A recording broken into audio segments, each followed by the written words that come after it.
दोस्तों की हाल चाल है जनाब तुसी देखते पे हो अपना देश पंजाब टीवी ते मैं तुहाडा मेजबान मुहम्मद नदीम खरल। सब तो पहले अपने चैनल को करना सबसक्राइब ते बेल आइकन ते क्लिक करना है। अच्छी ते बेहतरीन वीडियो का नोटिफिकेशन तुहानू हमेशा मिलता रहे। तुसी देखते रहो।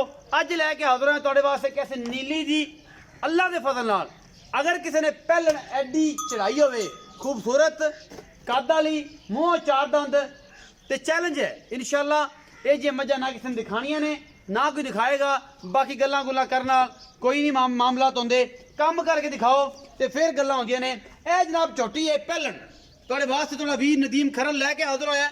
इहनूं कहंदे ने कतरी कतरी सिर मत्थे तों हल्की जी फुल्ली अखां दोवें इस झोटी दियां वेखदे आ कालियां ने कालियां शाह अखां ने निक्का निक्का सिर ए जनाब मुठ विच आ जांदा है। बाकी मत्थे तों बोली वलैत लम्मी धौन है गिट गिट पशम और जनाब अल्लाह के फजल नाल ये झोटी तुन्नी कौली तो पाक पहलन झोटी है और कद तकरीबन ज्यादा नहीं तो 6 फुट है और लामा और झोटी का कद कबाड़ हड्डियां खुड्डा झोटी नूं पुट्ठा। ये शौकीन हजरात ने मैं कहना जावा ये शौकीन हजरात वास्ते जेडे लोग शौकीनी करते हैं जेडे मुहब्बत करते हैं मझां दे नाल उन्हां वास्ते झोटी लैके आए हैं। बाकी जेडे बेली मेरे निक्के मोटे मुल आने वाले ने और तकरीबन वीडियो वेखण लाइक करन शेयर करन जो मर्जी बोलन उन्होंने पूरा हक है। ये पहलण झोटी अल्लाह के फजल नाल 4 फुट चौड़ा इहदा पुट्ठा है उन्ना ही खुड्डा है और बरीक इन्नी है कि रह रब दा ना निक्का निक्का सिर है लाम चंगी है नीली दा ब्रांड है निशान लगे हुए ने पट्टा उत्ते पुराने और जनाब बड़ी खूबसूरत है झोटी अपना देश पंजाब टीवी की जीनत बनी है। ये 5 दिन 4 दिन 6 दिन लैंदी है सून नूं अजे मालक दे बकौल। बाकी मालक सारियां गल्लां आपां नूं दसेगा। एडे वड्डे कद्दां वालियां एडियां खूबसूरत झोटियां घट नीली च पैदा होंदियां ने ये जनाब सून नूं तैयार है। बाकी जनाब लैने देने मुकद्दर ने ए निशान दोवें लगे हुए ने जमदी नूं ये गल्लां नहीं कि अज लाल है ते आखता जनाब कि असीं नीली विच खड़े हैं सौ असील बड़ी है और जनाब बड़ी अनमोल ये झोटी अपना देश पंजाब टीवी जीनत बनी है। मेरे सिर तो उची है इन्हूं जरा खोल के विखाओ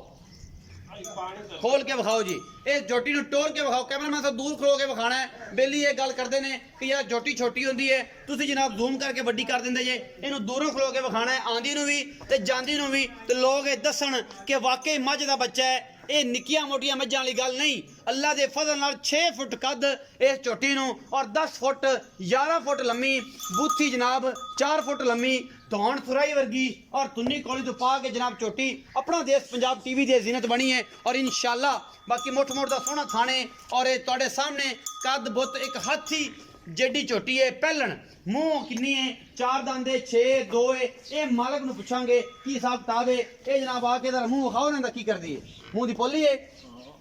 ये जनाब पखियां दी झालरां वर्गे कन ने 1.5 फुट का कन लग्या होया है। ये झोटी नस्ल जात जी तुसीं आप वेखनी है जिन्हां पता नहीं वो भी गल्लां करते हैं। हाँ जी चौक दे जनाब चौक कन्नियां दे चौक दे कढ़दी पई हुण चौक दे दंद हुण कढ़दी पई है।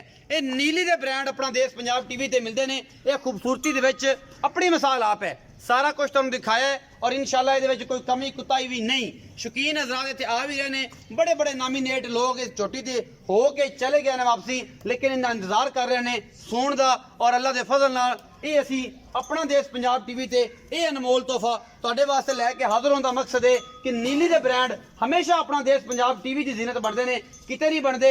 बाकी वंड सोहनी झोटी सोहनी एवं कैमरा मैं थोड़ा दूर खलो खाओगे तो कद किड्डा बंदे दे बराबर है कि नहीं है। पहलन झोटी मूँह 4 दंद और मूँह दी सऊ असील ते पोली अखां शाह कालियां कतरी सिर और चंगियां लामा इस झोटी नूं अपना देश पंजाब टीवी की यह खूबसूरती नूं होर वधांदियां ने। बाकी जनाब हर पासों झोटी पूरी है बल्कि मैं तो ये कट्टी कहांगा झोटी जो बनेगी उदों गल्लां होर ने मैं तेनों कट्टी कहांगा। बाकी जनाब अल्लाह के फजल नाल मेले शेले लाई फिरदी है 8-7 दिन सून नूं लैंदी है।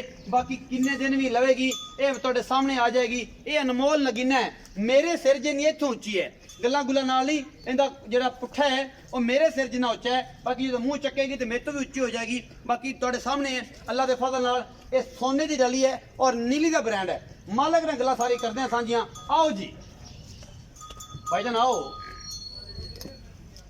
आओ ये झोटी का नस्ल जात खानदान तुसीं आप दसना है। अस्सलाम वालेकुम जी। वालेकुम सलाम भाईजान की नाम है खादम हुसैन। ਖਾਦਮ ਹੁਸੈਨ ਭਾਈ, ਖਾਦਮ ਹੁਸੈਨ ਜਿਹੜੀ ਇਹ ਝੋਟੀ ਦਿਖਾਈ ਏ, ਹਾਂਜੀ ਮੂੰਹ ਪੜ ਕੇ ਤੂੰ ਦਿਖਾ ਦਿੱਤਾ। ਹਾਂਜੀ, ਇਹ ਝੋਟੀ ਮੂੰਹ ਤੇ ਚੌਗੀ ਏ, ਹਾਂਜੀ चौकी। ਚਾਰ ਦੰਦੇ। ਹਾਂਜੀ। ਇਹ ਸੂਣ ਚ ਕਿੰਨੇ ਦਿਨ ਲੈਂਦੀ ਏ ਤੇ ਕਿੰਨਵਾਂ ਸੂਆ ਸੁੰਦੀ ਏ? जी पहला सुबह सो रही है। ਪਹਿਲਾ ਸੂਆ ਸੁੰਦੀ ਏ, ते हम तैयार है 5-7 दिन काट दे। 5-7 ਦਿਨ ਕੱਢ ਜਾਸੀ। ਹਾਂਜੀ ਇਹ ਮੈਂ ਹੈ ਖਾਸ ਨੀਲੀ ਦੀ। बिल्कुल प्योर नीले ਇਹ ਤੇ ਬੜੇ ਬੜੇ ਸੁਣਿਆ ਸ਼ਿਕਾਰੀ ਜਿਹੜੇ ਨੇ ਮੈਂ ਦੇ ਉੱਤੇ ਆਏ ਨੇ, ਅਜੇ ਆਈ ਜਾਂਦੇ ਨੇ, ਮੁੱਲ ਵੀ ਤੁਹਾਨੂੰ ਲੱਗੀ ਜਾਂਦਾ ਹੈ। ਬਿਲਕੁਲ। ਇਹ ਜੀ 4 ਉਂਗਲ ਦੀ ਵੱਖੀ ਹੈ ਸਿਰ ਝੋਟੀ ਨੂੰ, ਅਗਰ ਮੇਰਾ ਕੈਮਰਾਮੈਨ ਵਿਖਾਵੇ ਨਾ, 4 ਉਂਗਲ ਦੀ ਵੱਖੀ ਹੈ। ਮੈਂ ਇਹਨੂੰ ਡਾਕਾਂ, ਨਸਲਾਂ, ਜ਼ਾਤਾਂ, ਖੁੱਡੇ, ਪੁੱਠੇ ਕਵਾਂ ਮੈਂ ਇਹਨੂੰ ਕੋਈ ਨਹੀਂ, ਧੁੰਨੀ ਕੋਲੀ ਕੋਈ ਨਹੀਂ, ਸਭ ਬੜੇ ਖੂਬਸੂਰਤ ਦਰਿਆ ਦੇ ਚਲਣੇ ਮੂੰਹ ਦੇ ਉੱਤੇ ਨਿਸ਼ਾਨ ਕੋਈ ਨਹੀਂ ਹੈ ਬੰਦਿਆਂ ਦੇ ਨਾ ਜਨਾਬ, ਇਹਦੇ ਮੂੰਹ ਤੇ ਮੋਹਰੀ ਦਾ ਨਿਸ਼ਾਨ ਤੱਕ ਨਹੀਂ ਹੈ। ਇਹ ਸਾਰੀਆਂ ਗੱਲਾਂ ਨੀਲੀ ਨੂੰ ਗਰੋ ਕਰਦੀਆਂ ਨੇ, ਨੀਲੀ ਨੂੰ ਗਰੋ ਕਰਦੀਆਂ ਨੇ ਕਿ ਨੀਲੀ ਸਿਰਫ ਆਪਣਾ ਦੇਸ਼ ਪੰਜਾਬ ਟੀਵੀ 'ਚ ਮਿਲਦੀ ਹੈ। ਖਾਦਮ ਹੁਸੈਨ ਇਹ 10 ਮੱਖਣ, ਇਹ ਜਿਹੜੀ ਝੋਟੀ ਹੈ ਇਹ 5-7 ਦਿਨ ਲੈਂਦੀ ਹੈ ਪਹਿਲਣ, ਮੂੰਹ 4 ਦੰਦੇ ਹਾਂਜੀ ਹੈ ਨੀਲੀ ਦੀ। ਬਾਰ-ਬਾਰ ਇਹ ਸਵਾਲ ਹੈ, बिल्कुल प्योर नीले दे। ਕੋਈ ਸ਼ੱਕ ਸ਼ੁਬਾ? इंदा नीले दे नाम है तो मैं खरीद दी। ਮੈਂ ਫਰੀ ਦੱਸੋ, ਹਾਂਜੀ। ਅਗਰ ਕੋਈ ਬੰਦਾ ਨੀਲੀ ਦੀ ਮੈਂ ਨਾ ਆਖੇ ਕਿ ਨੀਲੀ ਦੀ ਨਹੀਂ ਇਹਦੇ ਵਿੱਚੋਂ ਆਕਾਰ ਸ਼ਾਰ ਕੱਢ ਲਵੇ, ਹਾਂਜੀ ਹਰ ਪਾਸੋਂ ਪੂਰੀ ਹਰ ਹੈ, ਪਾਸੋਂ ਕੋਈ ਕਮੀ ਨਹੀਂ। ਕੋਈ- ਸ਼ਿਕਾਰੀ ਇੱਥੇ ਆ ਰਹੇ ਨੇ, बिल्कुल आ रहे हैं ਇਹ ਝੋਟੀ ਦੇ ਮੁੱਲ ਵੀ ਲੱਗ ਰਹੇ ਨੇ। बड़े लाख। ਅੱਛਾ, ਤੁਸੀਂ ਮੁਹੱਬਤ ਪਿਆਰ ਵਾਲਾ ਕੀ ਮੁੱਲ ਕਰ ਰਹੇ ਹੋ? ਆਮ ਲੋਕਾਂ ਨੂੰ ਵੀ ਤੇ ਸਾਡੇ ਨਾਲ ਕੀ ਤਾਵਨ ਕਰੋਗੇ ਉਹ ਵੀ ਦੱਸੋ। इंदा जी मुल 12 लाख रुपए। 12 ਲੱਖ ਰੁਪਇਆ ਹਾਂਜੀ। ਇਹਦਾ ਮੰਗਦੇ ਪੈ ਜੇ। ਹਾਂਜੀ ਇਹ 12 ਲੱਖ ਜੋਦੀ ਸ਼ਾਹੀ ਸ਼ੌਕਤ ਡੋਗਰ ਸਾਹਿਬ ਨੇ ਮੈਂ ਵੇਚੇ, ਉਹਦੇ ਮੁੱਲ ਬਾਹਰ ਚ ਐਵੇਂ ਹੋਏ ਨੇ ਕਿ ਪਹਿਲੇ ਹੀ ਐਵੇਂ ਸਨ। नहीं जी चंगियां शही दे मुल फिर अगे ही इत्थे चंगे ने। ਅੱਗੇ ਹੀ ਇਸ ਬਾਤ ਦੇ ਵਿੱਚ ਭਾਈ ਦਾ ਕਹਿਣਾ ਹੈ ਕਿ ਅੱਗੇ ਹੀ ਚੰਗੇ ਨੇ, ਚੰਗੀਆਂ ਸ਼ਹੀਦੇ। ਇਹ ਚੰਗੀ ਹੈ 100 ਮੈਂ ਦੇ ਵਿੱਚੋਂ, ਜਿਹੜੇ ਸੱਜਣ ਬੇਲੀ ਨੇ, ਅੱਖਾਂ ਵਾਲੇ ਨੇ, ਪਰਖੂ ਨੇ, 100 ਮੈਂ ਦੇ ਵਿੱਚੋਂ 4 ਦੰਦ ਹੋ ਕੇ ਐਡਾ ਕੱਦ ਝੋਟੀ ਨੂੰ, ਐਡੇ ਹੁਸਨ ਝੋਟੀ ਨੂੰ 100 ਮੈਂ ਚੋਂ ਇੱਕ ਨੂੰ ਹੁੰਦੇ ਨੇ। ਇਹ ਉਸ ਹਿਸਾਬ ਨਾਲ ਮੁੱਲ ਵੀ ਇਹ 12 ਲੱਖ ਰੁਪਇਆ ਡਿਮਾਂਡ ਹੈ। ਹਾਂਜੀ ਇਹਦੇ ਵਿੱਚੋਂ ਮੁਹੱਬਤ ਪਿਆਰ ਵੀ ਹੋ ਜਾਏਗਾ, करसा है जी इंशाल्लाह। ਹੋ ਜਾਏਗਾ। ਹਾਂਜੀ ਇਹ ਝੋਟੀ ਦੇ 12 ਲੱਖ ਰੁਪਏ ਡਿਮਾਂਡ ਹੈ। ਹਾਂਜੀ 12 ਲੱਖ ਹਾਂਜੀ ਸਮਝਦੇ ਹੋ ਨਾ? बिल्कुल बड़ा। ਇਹ ਇੰਨੀ ਡਿਮਾਂਡ ਕਿਉਂ ਰੱਖੀ ਹੈ? ਹਾਂਜੀ फिर जी बाहर लभदियां ने इन्ने पैसे भरते आना। ਭਰ ਕੇ ਆਣੇ ਪੈਂਦੇ ਨੇ। ਹਾਂਜੀ। ਚੰਗੀਆਂ ਮਹੀਂ ਦੇ ਪੈਸੇ ਭਰ ਕੇ ਆਉਂਦੇ ਤੇ ਫਿਰ ਜ਼ਾਹਿਰ ਮੁੱਲ ਵੀ ਕਰਦੇ ਹੋ। ਬਿਲਕੁਲ। ਇਹਦੇ ਵਿੱਚ ਕੋਈ ਲਾਡ ਪਿਆਰ, ਕੋਈ ਸੱਜਣਾ ਬੇਲੀਆਂ ਦਾ ਕੋਈ ਯਾਦ ਸੱਜਣ ਕੋਈ ਆ ਜਾਵੇ, ਹੋ ਜਾਏਗਾ, बिल्कुल करा। ਹੋ ਜਾਏਗਾ, ਹਾਂਜੀ। ਬਿਲਕੁਲ ਹੋ ਜਾਏਗਾ। ਇਹਦੀ 12 ਲੱਖ ਰੁਪਏ ਡਿਮਾਂਡ ਕਰਦੇ ਨੇ ਜੀ। ਇਹ ਅੱਗੇ ਤੁਹਾਡੇ ਸਾਹਮਣੇ ਇਹ 7 ਲੱਖ ਦੀ ਏ, ਇਹ 6 ਦੀ ਏ, ਇਹ 2.5 ਲੱਖ ਦੀ ਏ, 1,75,000 ਦੀ ਏ। ਇਹ ਤੁਸੀਂ ਦੱਸਣਾ ਹੈ, ਡਿਮਾਂਡ ਤੁਹਾਡੇ ਸਾਹਮਣੇ ਹੈ। ਤੁਸੀਂ ਮੌਕੇ ਤੇ ਆ ਕੇ ਇਹਨਾਂ ਨਾਲ ਡਾਇਰੈਕਟ ਗੱਲ ਕਰ ਸਕਦੇ ਹੋ, ਬਿਆਨਾ ਕਰਕੇ ਆ ਜਾਓ ਤਾਂ ਵੀ ਇੱਥੇ ਡਾਇਰੈਕਟ ਆ ਕੇ ਗੱਲ ਕਰ ਸਕਦੇ ਹੋ। ਮੁਕਾਓ ਨਾ, ਬਿਆਨਾ ਕਰ ਲਓ, ਆਖੋ ਅਸੀਂ ਆਂਦੇ ਪਏ ਹਾਂ ਜੀ, ਆ ਕੇ ਮੁਕਾ ਕੇ ਬਾਕੀ ਪੈਸੇ ਦੇ ਕੇ ਲੈ ਜਾਾਂਗੇ। ਨੰਬਰ ਉੱਪਰ ਚੱਲਦਾ ਹੈ, ਆਪਣੀ ਰਾਏ ਜ਼ਰੂਰ ਦੇਣੀ ਹੈ, ਬਾਕੀ ਲੈਣੇ ਦੇਣੇ ਮੁਕੱਦਰ ਹੁੰਦੇ ਨੇ। ਆਪਣਾ ਦੇਸ਼ ਪੰਜਾਬ ਟੀਵੀ ਹਮੇਸ਼ਾ ਤੁਹਾਡੇ ਵਾਸਤੇ ਨੀਲੀ ਦੇ ਬ੍ਰਾਂਡ ਲੈ ਕੇ ਹਾਜ਼ਰ ਹੁੰਦਾ ਹੈ। ਬਾਕੀ ਪਾਕਿਸਤਾਨ ਤੇ ਜ਼ਿੰਦਾਬਾਦ।